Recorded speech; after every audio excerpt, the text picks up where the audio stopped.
தம்பி தங்கச்சி, இயேசு கிறிஸ்து உலகத்திற்கு வருவதற்கு ஆண்டவர் பயன்படுத்தின நிறைய பேர் இருக்காங்க.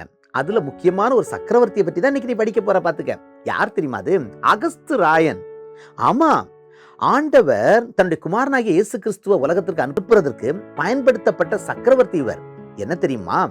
மீகாங்கிற புஸ்தகத்துல சொல்லப்பட்டிருக்கு. மீகா 5:2 பெத்லகேம்ல இயேசு கிறிஸ்து பிறப்பார் அப்படின்னு.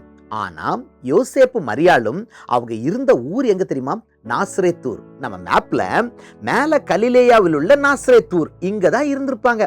ஆனா ஏற்கனவே தீர்க்க தரிசனத்துல சொல்லப்பட்டது எங்க? யூதேயாவில் உள்ள பெத்லகேம். அது எங்க தெரியுமா இருக்கு? மேப்ல கீழே இருக்கு.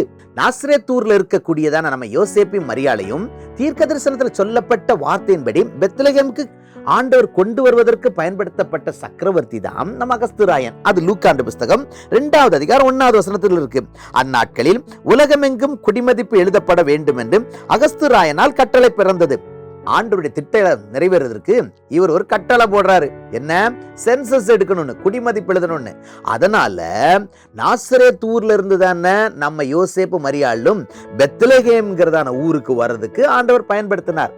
அகஸ்து ராயன் நம்ம சக்கரவர்த்திய ஆண்டவர் பயன்படுத்தினார்ல, இன்னைக்கு ஒன்னையும் அவர் பயன்படுத்த முடியும். ஆண்டவர் யாரை வேணா பயன்படுத்துவாரு. ஒன்ன பயன்படுத்துறதுக்கு அவர் ரெடியா இருக்கிறாரு. அவருடைய திட்டத்தை நிறைவேற்றுறதுக்கு நான் ரெடி ஆண்டவர்னு சொல்லுவியா? இன்னொரு விஷயம் ஞாபகம் வச்சுக்கோ, அகஸ்து ராயனை ஒரு முறை தான் ஆண்டவர் பயன்படுத்தினாரு. அதுக்கப்புறம் வேற எதுக்குமே ஆண்டவருடைய திட்டத்துக்கு ஆண்டவர் பயன்படுத்துற மாதிரி தெரியல. ஒன்னையும் ஆண்டவர் எத்தனை முறை பயன்படுத்தணும், எதுக்கெல்லாம் பயன்படுத்தணும் அப்படிங்கறது அவர் திட்டம் வச்சிருக்காரு. அதை புரிஞ்சு நடந்துக்கணும். ஒரு முறை ஆண்டவர் ஒரு திட்டத்திற்கு பயன்படுத்தினார்னா அடுத்த முறையும் அதே மாதிரி என்னதான் பயன்படுத்தணும் அப்படின்னு சொல்லி பிடிவாதம் பிடிக்க கூடாது. ஆண்டவர் ஒருவேளை வேற திட்டம் வச்சிருக்கலாம். அதை புரிஞ்சு ஆண்டவர் என்ன சொல்றாரோ அதன்படி நீ நடந்து கொள்ளணும். இன்னொரு விஷயம், யோசேப்பு மரியாளும் இந்த அகஸ்து ராயன் சொன்ன கட்டளைக்கு கீழ்ப்படிஞ்சதுனால ஆண்டவருடைய திட்டத்தை இவங்களும் நிறைவேற்றினாங்க.